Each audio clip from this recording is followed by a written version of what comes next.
الله أكبر الله أكبر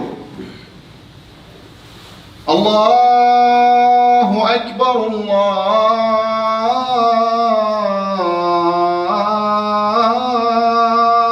الله أكبر أشهد أن لا إله إلا الله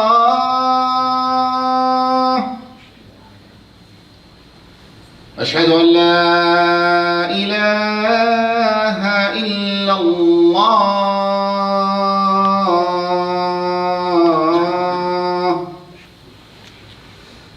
أشهد أن محمدا رسول الله أشهد أن محمدا رسول الله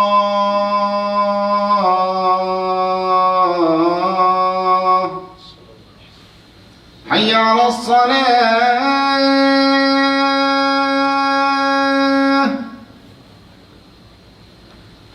حي على الصلاة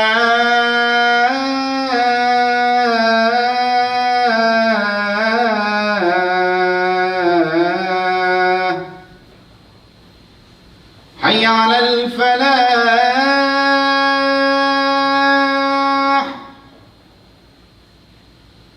حي على الفلاح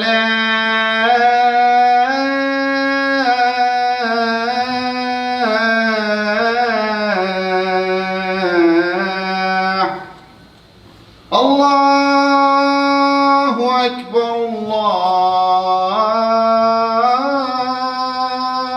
الله أكبر لا إله إلا الله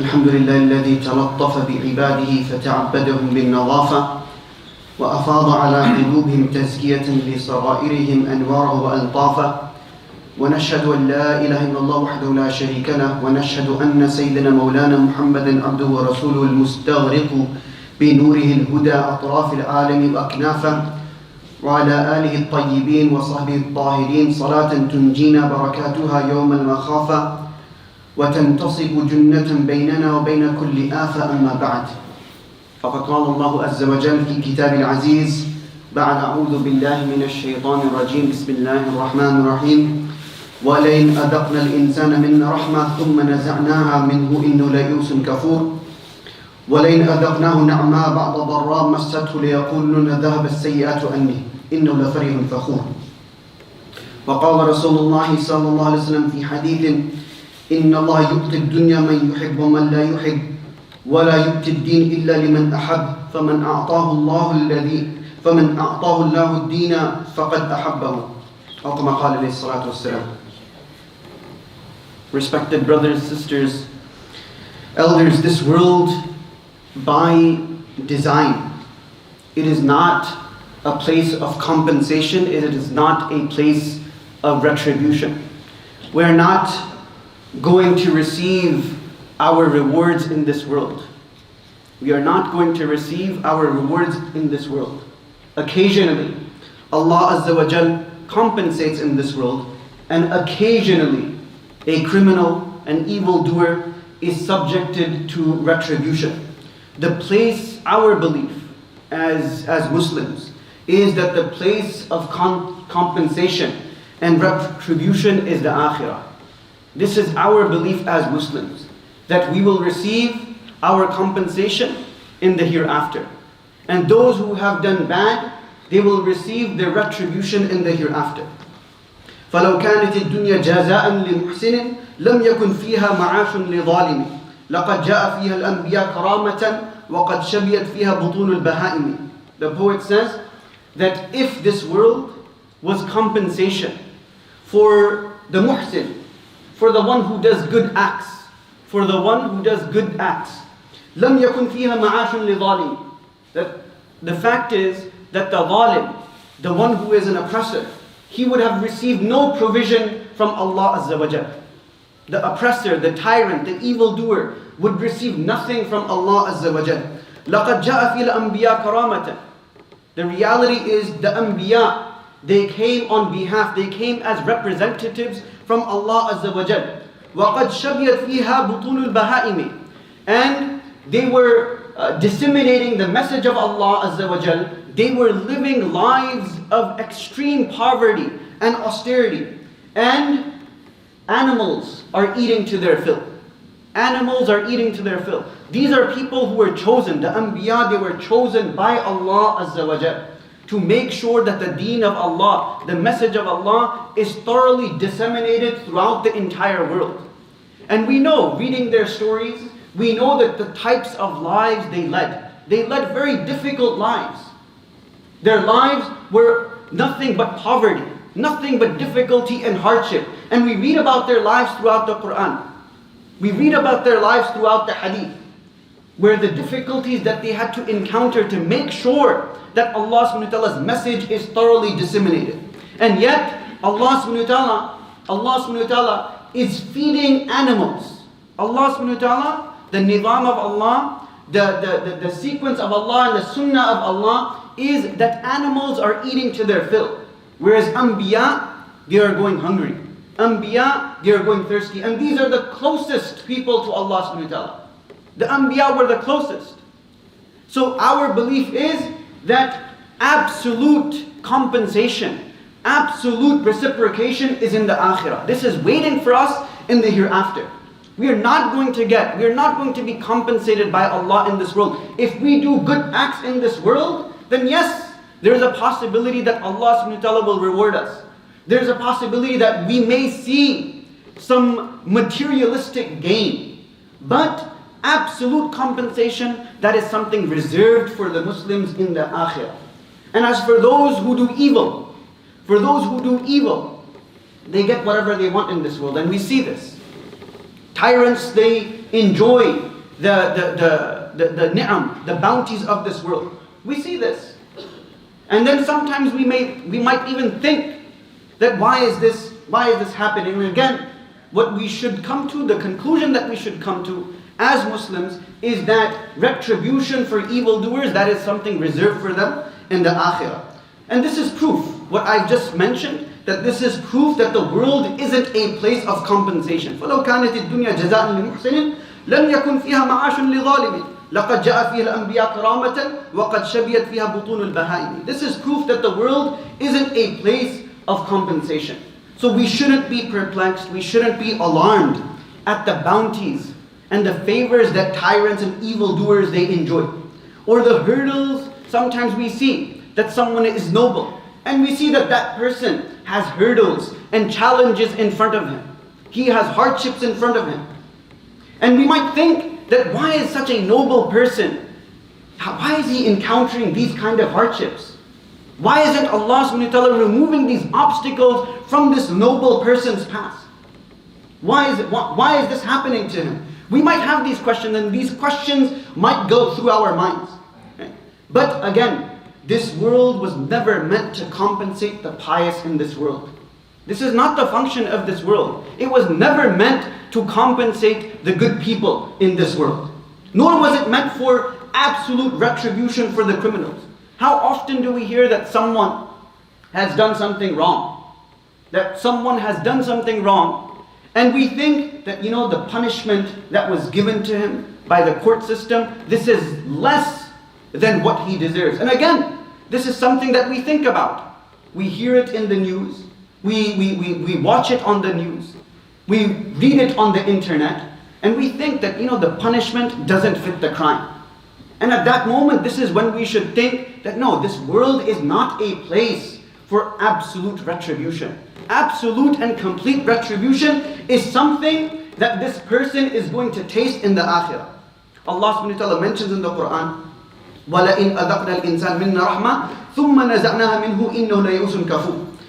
That when we make insan, when we make mankind taste from us a fraction of our rahmah, a fraction of our rahmah, a fraction of our compassion, a fraction of our prosperity, ثُمَّ نَزَعْنَاهَا مِنْهُ. and then we remove it from him. We take that prosperity from him. Then what is the nature of insan? What is the nature of humankind? إِنَّهُ لَيَأُسٌ كَفُورٌ. That person becomes despondent. He becomes ungrateful. And on the flip side, وَإِنْ أَذَقْنَاهُ نَعْمَا بَعْضَ الضَّرَّاءِ. If we let him taste نَعْمَا بَعْضَ الضَّرَّاءِ, favors and prosperity after difficulty, hardship and turmoils, مَسَّتْهُ لَيَقُلُّ ذَهَبَ السَّيِّئَاتِ أَنِّي. Then what does insan say? That, oh, I was in this kind of difficulty. Now, alhamdulillah, I am in prosperity. ذَهَبَ السَّيِّئَاتِ أَنِّي. He says, oh, my difficult times, they have left me. إِنَّهُ لَفَرِحٌ فَخُورٌ. He becomes prideful. He becomes stubborn. He doesn't recognize Allah Azza wa Jal. This is what this ayah means. The ayah means that when prosperity came, he became arrogant. When things were looking good for him, when things were looking up for him, this person became arrogant. That I'm on top of the world. That there is nothing that can stop me. I am on top of the world because I am enjoying this kind of prosperity. I am one of the closest. I am one of the closest to Allah Azza wa Jal. And one would imagine that the days of adversity would soften him and mellow him. When this person is struck by any kind of hardship and difficulty, that should mellow a person. That should soften a person. But rather, what does he say? ذَهَبَ السَّيِّئَاتِ أَنِّي. That no, my difficult times, they have left me. I am no longer experiencing any kind of difficulty. The Quran highlights the temperament of man. This is very clear. This is what the Quran is about. Allah subhanahu wa ta'ala knows our psychology better than anyone. Allah subhanahu wa ta'ala is our creator. Obviously Allah Azza wa Jal, He knows how our psychology better than anyone. So Allah subhanahu wa ta'ala is highlighting the psychology of humankind over here. That this is the nature of humankind when they have no Allah. When their focus is not on Allah. When their focus is not on the akhirah. When their focus is not on the grand picture, the grand design of how Allah subhanahu wa ta'ala has created things and what is the sunnah of Allah Azza wa Jal. So when a person, he gets this, Allah subhanahu wa ta'ala makes things prosperous for him and then removes it from him, then this person becomes despondent, rather and ungrateful. And at that moment he should think about Allah Azza wa Jal. He should turn to Allah Azza wa Jal. This is what Allah desires from us. That when things become difficult, we're enjoying prosperity, and that prosperity is removed, then we turn to Allah subhanahu wa ta'ala during our moments of difficulty. And then when Allah subhanahu wa ta'ala removes that difficulty from our path, instead of saying, ذَهَبَ السَّيِّئَاتِ أَنِّي, that, oh, I've jumped over that hurdle now. No, again we turn to Allah subhanahu wa ta'ala and express gratitude and shukr to Allah subhanahu wa ta'ala. The fact is that prosperity, what it should do, it should bring gratitude. Prosperity should bring gratitude. And adversity should bring tolerance. Adversity should bring tolerance. The scholars of tafsir, they focus on one phrase in this verse. وَلَئِنْ أَذَقْنَا. That if we were to make them taste. So they draw our focus that the Quran text, it releases a hint. وَلَئِنْ أَذَقْنَا. That when we taste something, when we taste something, what is it? What is that taste? It's for a brief moment, yes? That taste is for a brief moment. So the scholars of tafsir, they mention that when Allah subhanahu wa ta'ala, when He makes things good for us, prosperous for us, or when there are hurdles in our path, this is for a brief moment.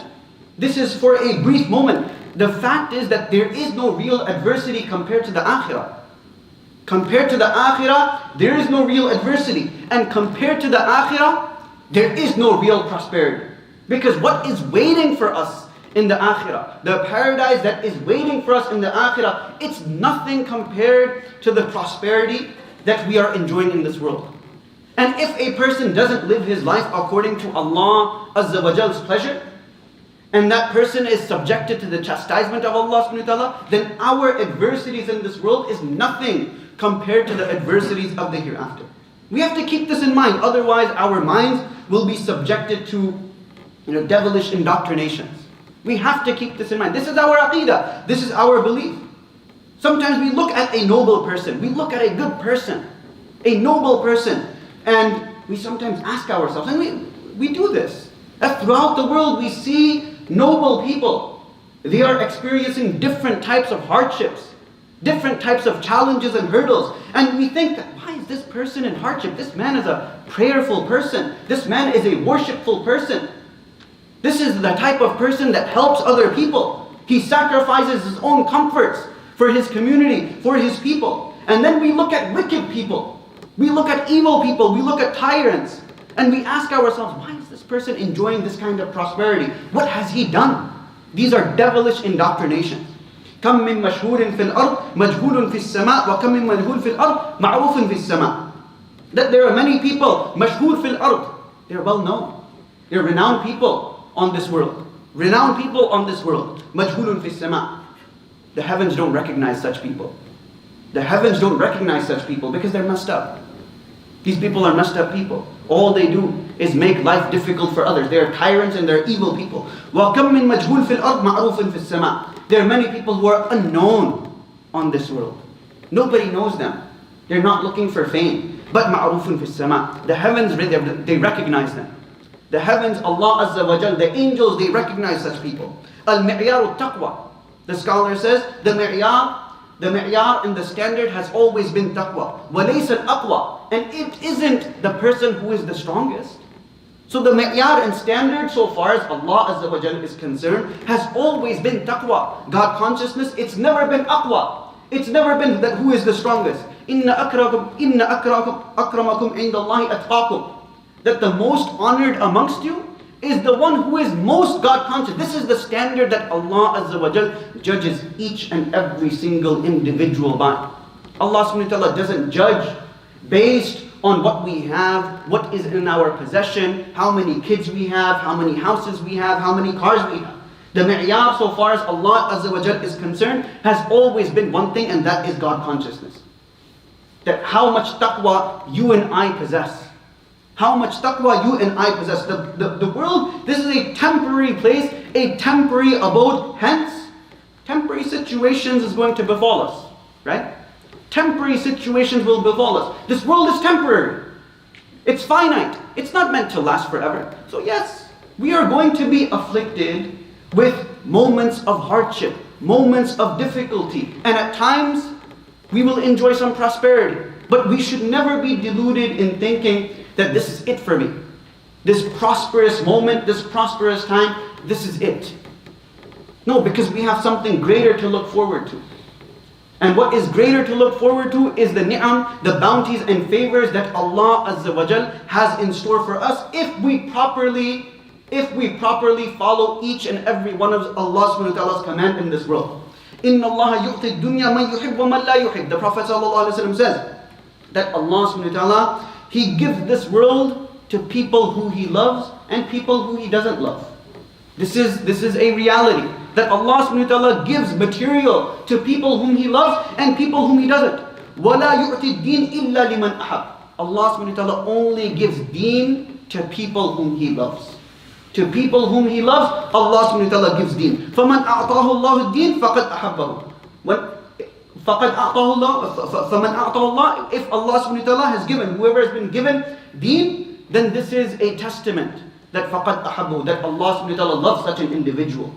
That Allah subhanahu wa ta'ala loves such an individual. So this dunya, this world is given to each and every single person. Each and every single person receives a portion of this dunya. Whatever is decreed for him, whatever fate has a portion for him, a person is going to get that no matter what. But deen is only given to those people who are actually searching for Allah Azza wa Jalla. Who are searching for Allah, who are looking for ways to please Allah Azza wa Jalla. It's not going to fall in our lap. Deen is not going to fall in our lap. If we think that we're going to get some kind of wahi from Allah, if we think that or we're waiting for some kind of revelation from Allah or some kind of inspiration from Allah subhanahu wa ta'ala, then we are delusional.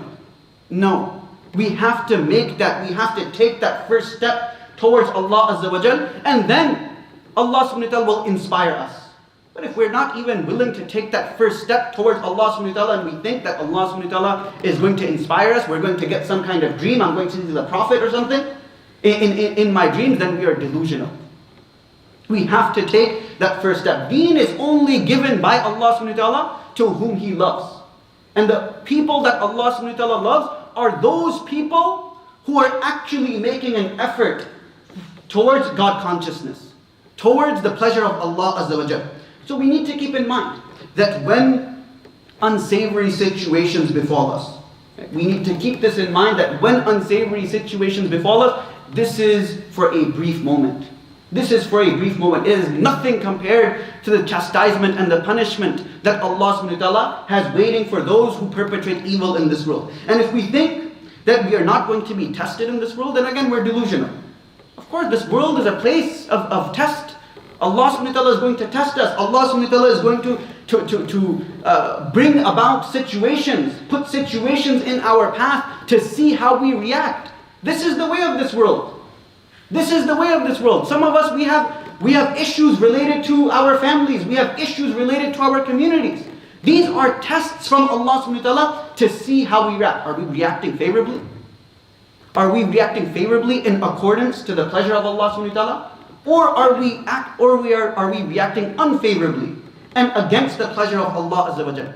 Allah subhanahu wa ta'ala mentions in the Quran, أَمْ حَسِبْتُمْ أَن تَدْخُلُوا الْجَنَّةَ وَلَمَّا يَأْتِكُمْ مَثْلُ الَّذِينَ خَلَوْا مِنْ قَبْلِكُمْ مَسَّتْهُمُ الْبَأْسَاءُ وَالضَّرَّاءُ وَزُلْزِلُوا حَتَّى يَقُولُ الرَّسُولُ الَّذِينَ آمَنُوا مَعَهُ مَتَى نَصْرُ اللَّهِ أَلَا إِنَّ نَصْرَ اللَّهِ قَرِيبٌ. Allah subhanahu wa ta'ala is mentioning in the Quran that do you think that you're going to enter Jannah, you will be entered into Jannah, and situations that came to the people of the past, situations that befell the people of the past, the hardships that befell them.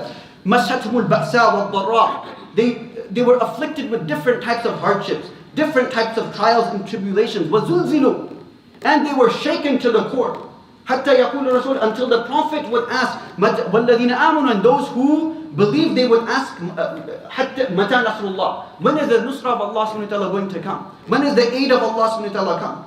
أَلَا إِنَّ نَصْرَ اللَّهِ قَرِيبٌ. Remember that the nusra and the aid of Allah subhanahu wa ta'ala is very close. So we need to understand this, that these are temporary situations. If we think that we're not going to be tested and always we're going to be in a state of prosperity, then no, this is not our belief as human beings. Yes, there is going to be different types of hardships that we will have to face. And we see that today. We see the hardships that people throughout the world, not just Muslims, but people throughout the world, they are facing. And again, this is a temporary situation. It is nothing compared to what the akhirah has in store for us. So we'll experience different types of hardship. And this isn't because Allah subhanahu wa ta'ala hates us, that Allah subhanahu wa ta'ala dislikes us. Rather, again, are our choices, are our reactions in conformance with the dictates of Allah Azza wa Jal. Sometimes there's loss in business.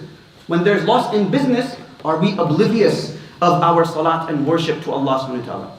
That when a person loses a huge amount of money in his business, then does he become oblivious? Does he become ghafil? And does he let his mind completely draw his attention from the ibadat of Allah? From the ibadat of Allah, from the worship of Allah Azza wa Jal. The Prophet ﷺ, in the heat of battle, he would not forget Allah Azza wa Jal. This is true. In the heat of battle, when things are going tough, the Prophet ﷺ, the Sahaba, they did not forget their obligations to Allah. This is why there's Salatul Khawf. In battle, when the Muslims, when they were fighting against the non-Muslims, Salatul Khawf, it was sanctioned. This is when Salatul Khawf, this came to be. That even during this difficult time, Salat should not be forgotten. Salat should not be forgotten. What excuse do we have? What excuse do we have? Allah subhanahu wa ta'ala is sending revelation to the Prophet sallallahu alaihi wasallam that even in the heat of battle, you are not permitted to miss your salat. You are not permitted to miss your obligations to Allah subhanahu wa ta'ala. And just think about it for a minute. Think about it for 1 second over here. That the Sahaba, the Prophet sallallahu alaihi wasallam, they're fighting for what? إِعْلَاءُ كَلِمَةِ اللَّهِ. To make sure, to ensure that the deen of Allah subhanahu wa ta'ala is high. That the deen of Allah subhanahu wa ta'ala is disseminated. If anything, dispensation for missing salat should be given to these people, should be given to the Prophet sallallahu alaihi wasallam, should be given to the Sahaba. If we were to think about it, the rukhsa and dispensation should have been given to these people. But no, they didn't get that. They didn't get dispensation. They didn't get that rukhsa. And here we are, asking any mufti, that is it permissible for me to miss Salah in this kind of situation? That we're in such and such XYZ situation. Is it okay for me to miss my prayer? How can we even ask? Why not look at these kind of situations? Was Rasulullah ﷺ and the Sahaba, did they come up with an excuse? That, Ya Rasulullah, we're in the midst of battle, we're swinging our 20-pound swords throughout the entire day. Is it permissible for us to miss our salat? To miss our prayers? Rasulullah ﷺ cursed the non-Muslims. These were people who were after Rasulullah ﷺ, who were willing to kill him. Rasulullah never used bad language against them. But when they drew his attention away from salat, then the Prophet ﷺ, he looked at them and he used language that how is it possible that these people, they may be oblivious from my salat? And here we are asking people that is it okay for me to miss my salat if I'm in this kind of situation? Even salat for a sick person, it is mandatory. So this world in comparison to akhirah, it pales in every single way. This world compared to the akhirah, it pales in every single way. Keep in mind that our time here, this is temporary. We can't do what we want in this world.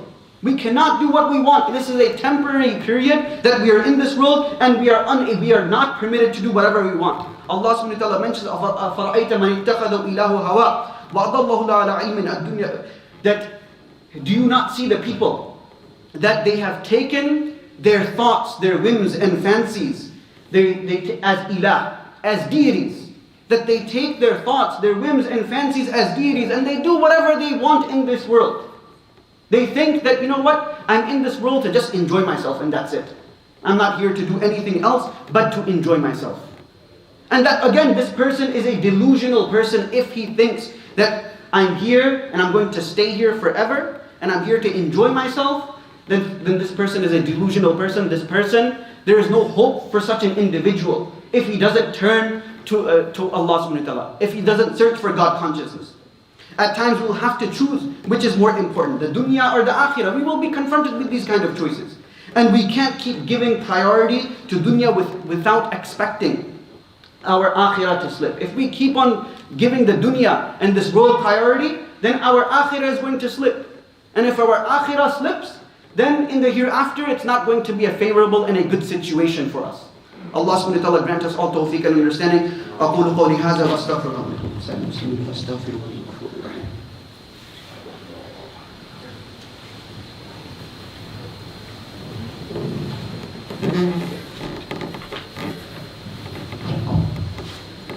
إن الحمد لله نحمده ونستعينه ونستهديه ونشكره ونعوذ بالله من شرور أنفسنا ومن سيئات أعمالنا من يهد الله فلا مضل له ومن فلا هادي له والصلاة والسلام على سيدنا محمد بن عبد الله وعلى آله وصحبه والاه أما بعد عباد الله فإني أوصيكم ونفسي بتقوى الله العلي العظيم القائل في محكم كتابه يا أيها الذين آمنوا قوا أنفسكم وأهليكم نارا وقودها الناس والحجارة عليها ملائكة غلاظ شداد لا يعصون الله ما أمرهم ويفعلون ما يؤمرون واعلموا أن الله أمركم بأمر عظيم أمركم بالصلاة والسلام على نبي الكريم فقال إن الله ملائكته يصلون على النبي يا أيها الذين آمنوا صلوا عليه وسلموا تسليما اللهم صل على سيدنا محمد وعلى آل سيدنا محمد كما صليت على سيدنا إبراهيم وعلى آل سيدنا إبراهيم إنك حميد مجيد يقول الله تعالى يا أيها الناس اتقوا ربكم إن زلزلة الساعة شيء عظيم يوم ترونها تذهل كل مرضية أما أرضعت وتضع كل ذات حمل حملها وترى الناس سكارى وما هم بسكارى ولكن عذاب الله شديد اللهم إنا دعوناك فاستجب لنا دعانا فاغفر اللهم لنا ذنوبنا وإسرافنا في أمرنا اللهم اغفر للمؤمنين والمؤمنات الأحياء منهم والأموات ربنا آتنا في الدنيا حسنة وفي الآخرة حسنة وقنا عذاب النار اللهم اجعلنا هداة مهتدين غير ضالين ولا مضلين اللهم استر عوراتنا وآمن روعاتنا واكفنا ما همنا وقنا شر ما نتخوف عباد الله إن الله يأمر بالعدل والإحسان وإيتاء ذي القربى وينهى عن الفحشاء والمنكر والبغي يعظكم لعلكم تذكرون اذكروا الله العظيم يذكركم واشكروه يزدكم واستغفروه يغفر لكم واتقوا يجعل لكم من أمركم مخرجا. There's one announcement before we begin the prayer. Everyone is requested to pray for Sister Maryam Usmani. She is sick. May Allah subhanahu wa ta'ala grant her shifa kamil adil mustamir. All those who have passed, everyone is requested to remember them in their pious prayers, and those who are sick, may Allah subhanahu wa ta'ala grant them all shifa kamila. Jazakumullah khair. أقم الصلاة.